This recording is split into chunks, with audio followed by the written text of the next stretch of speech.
Hello, welcome back to my tutorial on incorporating Postwork into your rendering workflow.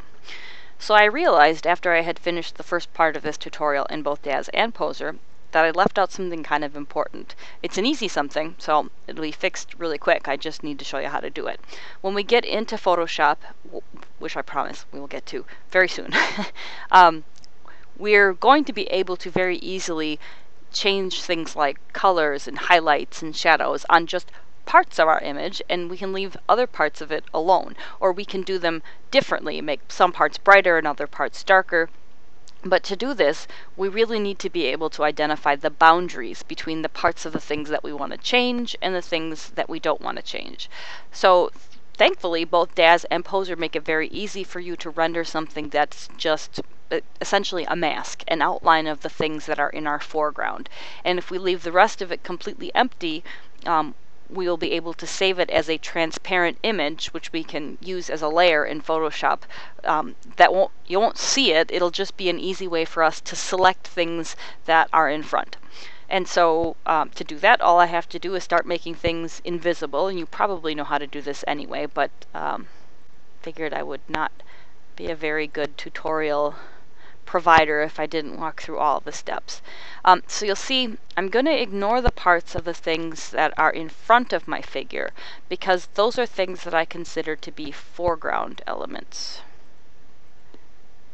And one at a time. There it is. So there's our pixie.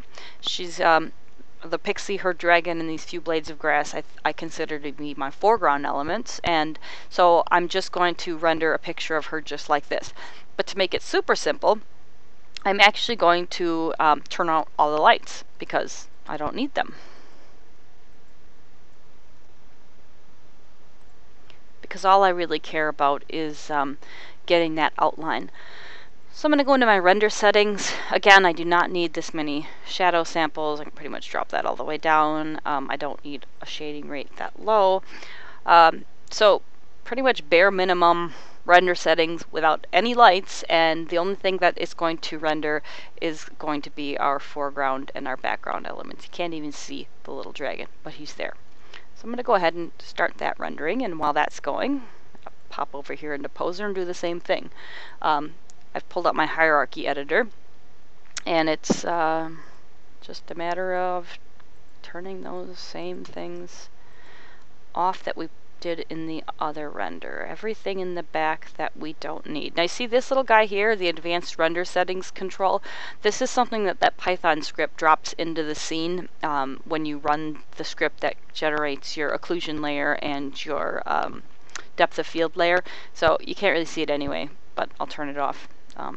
It's just there. It's invisible. And I think that's it. So there she is, all by herself. And just in the same way that I did in Daz Studio, I'm going to turn off both of my lights as well, because I don't need them.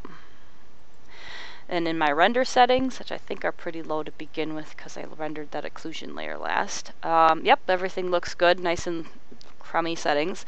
I do want to leave smooth polys and displacement maps on, because if I change those things, it might change the actual outline. She looks kind of creepy there staring at me. But that's it. I save my settings. I'm going to go ahead and start that render. And let's go back and take a look and see how the Daz render is doing. Eek, come back. Alright.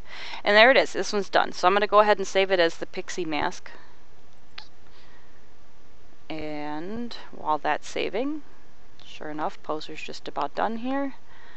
The important thing that I should probably have pointed out in Daz Studio, and I will point it out here in Poser because it's pretty much the same in both cases. When you save the changes, when you save that image, it's really important that you save it as a PNG. If you save it as a JPEG, it won't have a transparent background, and the whole point of this exercise is to save something that has basically just picture where there's foreground. So I'm going to go ahead and call this my Dryad mask as a PNG. And that's it. Now we are really, I promise this time, ready to go ahead and move on into Photoshop. So I will see you in a bit.